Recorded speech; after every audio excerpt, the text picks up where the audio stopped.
Coucou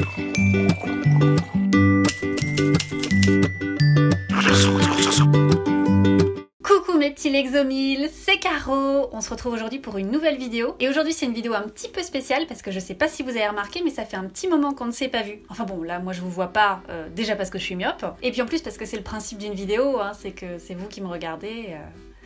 Enfin bref, du coup vous vous demandez sûrement, mais où étais-tu passée Caroline? Que faisais-tu de ta vie? Est-ce que tu faisais une compétition de sport extrême ou une dépression? Bon, ce qui est sûr c'est que c'est l'un des deux, hein, forcément.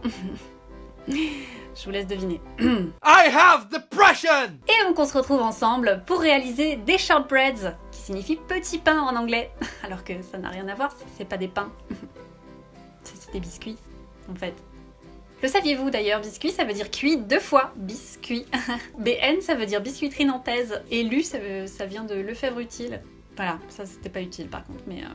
Donc on va faire des shortbreads parce que c'est bientôt Noël, ou Halloween, je sais plus, peu importe. Enfin bref, on va faire des petits gâteaux pour le goûter, à déguster avec une grande tasse de thé, un plaid bien chaud et moelleux, et quelques psychotropes. Et donc les shortbreads, qu'est-ce que c'est? Ce sont donc des petits biscuits d'origine écossaise, comme James Watt, l'inventeur de la machine à vapeur, à base de matière grasse et de farine. Les biscuits, hein, pas James Watt. Et c'est tout ce dont on a besoin en ce moment. Ils se présentent d'ordinaire sous 3 formes différentes. Les fingers, en forme de doigt, les petticoat tails, en forme de triangle, ou les round shapes, en forme de rond. Bon alors on est d'accord, pour les formes, c'est pas très fun. On pourrait utiliser des emporte-pièces rigolos, histoire d'avoir des formes d'animaux, de cochons, de vaches ou d'ornithorynques. Mais bon, la vie c'est aussi devoir s'adapter à des consignes strictes et pas rigolotes, comme me le répète souvent ma thérapeute.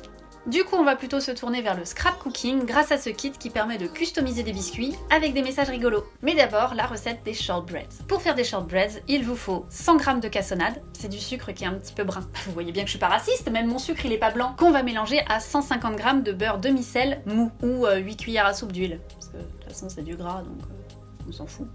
On va fouetter le tout au batteur électrique. J'ai pas de... On va ajouter un œuf et fouetter de nouveau. Toujours.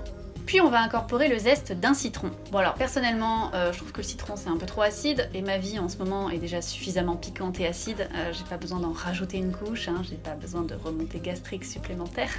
J'ai remplacé par 2-3 gousses de vanille, c'est un goût un petit peu plus doux, ça me rappelle l'enfance, voilà, donc j'en avais besoin. Alors si comme pour moi vos gousses de vanille sont complètement desséchées, un petit peu comme mon espoir en l'humanité et en un monde plus juste, pas de panique, il suffit de bien racler l'écorce de la gousse avec un couteau pour récupérer les petits grains de vanille. Un petit peu comme quand je rassemble le peu de joie de vivre qu'il me reste, hein, histoire de faire une vidéo pour rassurer ma famille et leur montrer que je m'occupe de manière épanouissante et constructive. Ensuite, vous incorporez la farine. Bon, là, ça devient tout sableux, mais je pense pas que ce soit le fait que j'ai changé des trucs dans la recette. Je pense que, tout simplement, c'est comme ma vie, c'est un échec. Bon, bah, devant ce constat d'échec, j'ai mis la main à la pâte, littéralement, pour essayer d'arranger les choses, mais comme dans ma vie, ça a été en vain. Au pire, on fera un crumble. Alors ensuite, on va étaler la pâte, comme on peut, sur une épaisseur de 1 cm sur du papier sulfurisé. A l'aide d'un couteau, on va venir prédécouper la pâte à la forme souhaitée, ici c'est le rectangle, dans une tentative désespérée pour retrouver un semblant d'ordre dans ce monde chaotique et ingérable. Et c'est là qu'on sort le set de scrap cooking pour écrire des messages rigolos sur les biscuits. Vous pouvez écrire des prénoms, comme par exemple les prénoms des enfants que vous n'aurez jamais, parce que personne ne veut faire d'enfants avec vous, ou tout simplement parce que vos enfants ne grandiront jamais dans ce monde qui sera détruit bien avant. Ou encore des messages d'amour ou d'encouragement pour vous remonter temporairement le moral entre 2 crises de larmes. Une fois que c'est fait, vous préchauffez le four à 160 degrés Celsius. Mais attention, ne mettez pas la tête dedans. Ben non, c'est un four électrique, c'est pas un four à gaz, donc ça marche pas. Et ensuite, quand c'est bien chaud, vous enfournez les biscuits pendant 25 minutes.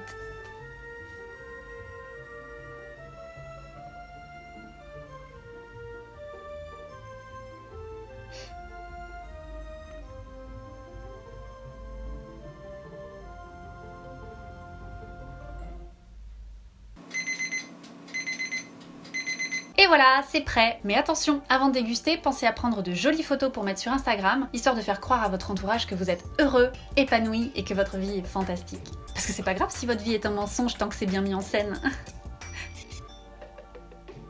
Et voilà, vous pouvez déguster.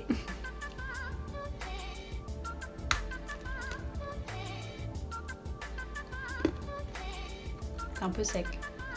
Et voilà, cette vidéo est terminée, ma joie de vivre aussi, j'ai épuisé mon quota. Moi je vous laisse, je vais retourner déprimée en regardant Bridget Jones à l'école des sorciers. Passez de joyeuses Pâques, I love you!